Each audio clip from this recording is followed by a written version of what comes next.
In the quiet town of Union, South Carolina, I, Susan Smith, was known as a young mother trying to make ends meet. But my life was far from perfect.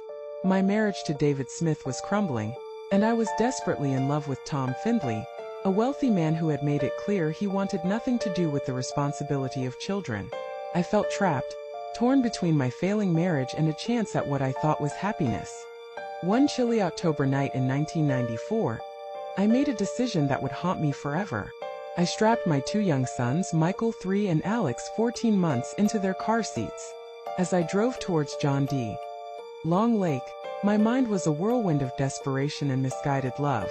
I saw a future with Tom, but it didn't include the pitter-patter of little feet or the constant worry of providing for them.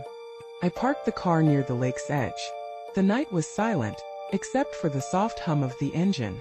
I unbuckled the boys, their small faces illuminated by the dim interior light. I held them close, feeling their warm breaths on my neck.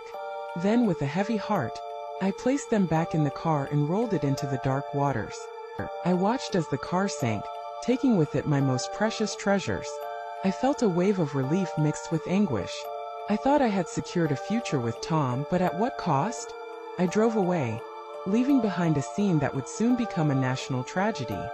I reported the boys missing, claiming a black man had carjacked me and taken the car with my children still inside.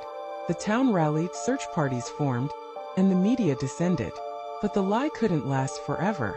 9 days later, under intense interrogation, I confessed. The weight of my actions crushed me, and the world turned against me. The trial was a blur.